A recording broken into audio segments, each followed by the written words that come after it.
Bonjour les amis, j'espère que vous allez bien et que vous avez surtout passé une très bonne semaine.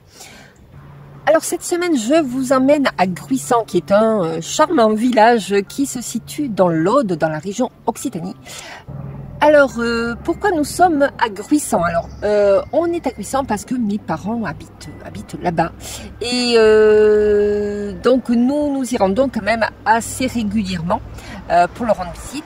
Mais du coup, j'ai décidé quand même de vous faire une petite vidéo, malgré que je vous en ai fait une l'année dernière. Cette fois-ci, je vais vous parler principalement des salins de Gruissant. Alors, pour ceux qui ne connaissent pas ce coin-là, je vais vous montrer à peu près où Gruissant se trouve. Il est niché donc entre la mer Méditerranée et la Clappe, et on se trouve à peu près à 15 km de Narbonne. Alors, Gruissant est particulièrement connu pour ses plages de sable fin, pour ses fameux chalets, mais également pour le vieux village en circulade autour de la tour Barberousse, mais également pour ses célèbres salins et son port de plaisance.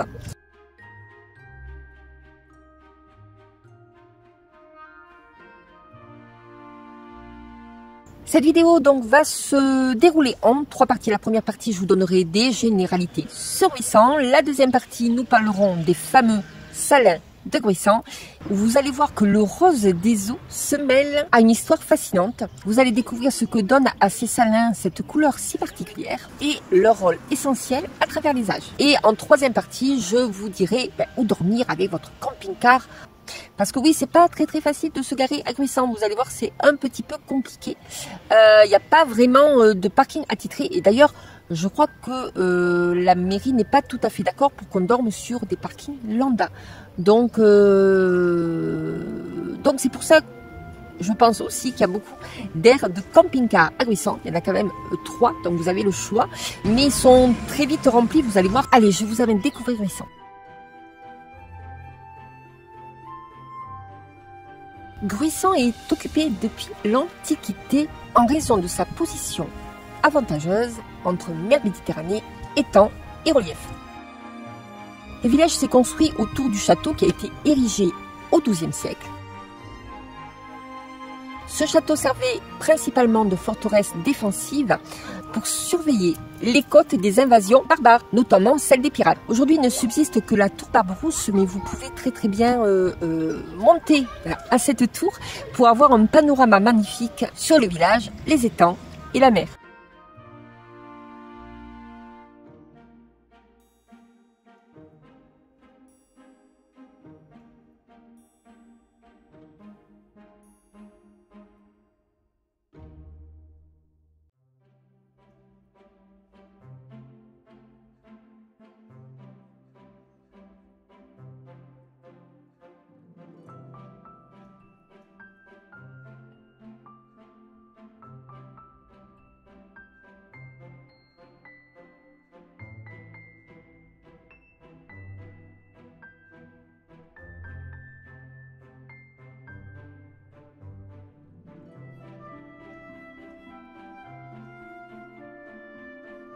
Gruissant est un village circulaire, c'est-à-dire qu'il s'est développé en cercle tout autour de la tour Barberousse. Au XXe siècle, Gruissant s'est développé et est devenu une station balnéaire très connue en créant le nouveau port.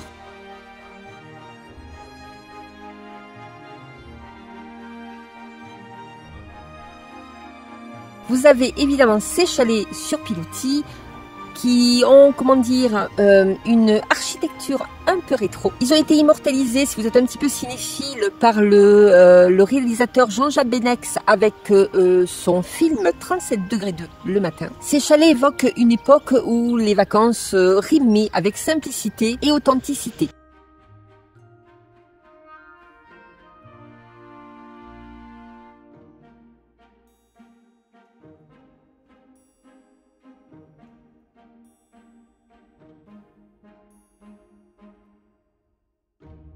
Évidemment, je pourrais aussi vous parler de la chapelle Notre-Dame des Auxils, mais également du village des pêcheurs. Enfin, il y a plein de choses à découvrir à Gruissan. Si vous aimez vous promener, vous pourrez également vous balader dans la Clappe et autour de l'étang. Après avoir découvert les charmes uniques de Gruissan, je vous emmène maintenant dans un lieu tout aussi emblématique, les Salins de Gruissan. Je vous propose d'explorer cet endroit où le sel est roi. Les bassins aux nuances roses offrent un panorama à couper le souffle. Ce phénomène est dû tout simplement à la présence d'une microalgue qui réagit au sel et au soleil. Les salins sont exploités depuis l'Antiquité et ils témoignent d'un savoir-faire d'essonnier. Ce sont ces travailleurs du sel qui récoltaient à la main cet or blanc. Et aujourd'hui encore, ces techniques ancestrales sont préservées. Les salins produisent une spécialité renommée qui est la fleur de sel. Cette fleur de sel est récoltée délicatement à la surface de l'eau et elle est appréciée pour sa pureté et son goût délicat. Alors bien sûr, les salins peuvent aller se visiter. Vous avez la possibilité de le visiter tout seul, mais vous avez aussi des balades guidées. Son prix est de 11,50 € pour les adultes, 8,90 € pour les jeunes enfants de 8 à 13 ans et gratuit pour les moins de 8 ans. Vous pourrez également voir le musée qui raconte l'histoire des salins. Ce musée est par contre gratuit à la visite. Vous pourrez également acheter tout produits régionaux à la boutique du Salin. Mais également, si vous êtes un petit peu gourmand, vous pouvez déguster des plateaux de fruits de mer avec une vue imprenable sur les Salins. Notamment, vous avez un restaurant qui s'appelle La Cambuse du Saunier. Si vous venez l'été, vous aurez la chance aussi d'avoir des expositions peinture et de photos. Et notamment, vous aurez peut-être la chance d'apercevoir les photos d'art de mon papa qui expose très souvent l'été.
Et pour cette troisième partie, où dormir en camping-car à Gruissan.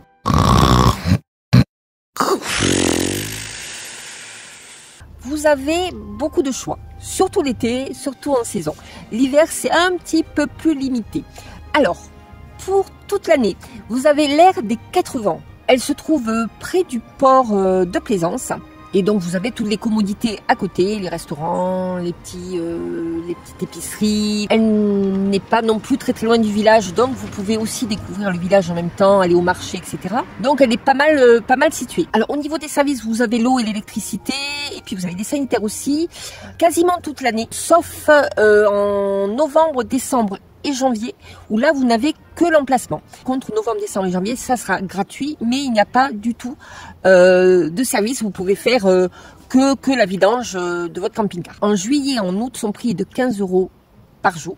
Donc là, vous avez tout ce qu'il vous faut pour les services. Et en basse saison, ça sera 11 € par jour. Pendant notre séjour sur l'aire des 4 vents, alors l'aire de 4 vents, ça porte bien son nom, hein, parce qu'il y a quand même beaucoup de vent à Gruissan. Nous avons eu la chance de rencontrer un youtubeur comme nous qui a une chaîne YouTube. C'est Cyril qui voyage avec sa petite famille. Alors sa chaîne s'appelle Nomad The Week. Je vous mettrai le lien de sa chaîne dans la description. Voilà, là actuellement ils sont en Espagne et ils profitent bien et tant mieux pour eux.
Donc vous avez également l'aire de Mataimé, elle est fermée à partir du mois d'octobre je crois. Et là vous payerez entre 11 et 14 € par jour. Donc vous avez également l'aire des chalets qui est fermée l'hiver aussi et qui coûte entre 11 et 13 € par jour. Par contre, là, vous avez les services avec l'eau, mais pas d'électricité. Donc ça, faites attention, si vous avez besoin d'électricité, n'allez pas à l'aire des chalets. Et ensuite, vous avez 2 campings. Le camping Paradis, donc c'est un camping qui est proche du village. Par contre, je n'ai pas trouvé les tarifs. Et le camping est ouvert d'avril à septembre. Et le dernier camping, c'est le camping LVL qui se trouve entre Gruissan et Narbonne-Plage. Là, c'est pareil, il est fermé l'hiver. Il est uniquement ouvert d'avril à octobre. Là, par contre, j'ai trouvé les tarifs. Donc, c'est environ 23 € par jour. Et vous avez la piscine dans le camping. Et voilà, c'est terminé pour cette semaine. J'espère que cette vidéo vous aura donné envie de visiter ce petit coin de paradis. Si vous avez aimé cette vidéo, n'hésitez pas à liker, laisser un commentaire. Vous pouvez partager également la vidéo sur vos réseaux sociaux si vous avez envie. Et n'oubliez pas de vous abonner si ce n'est pas encore fait pour poursuivre toutes nos aventures. La semaine prochaine, on se retrouvera dans le Gers. En attendant, je vous souhaite de passer une très très bonne semaine. Prenez soin de vous. À très bientôt sur la route. Gros bisous. Ciao, ciao, ciao.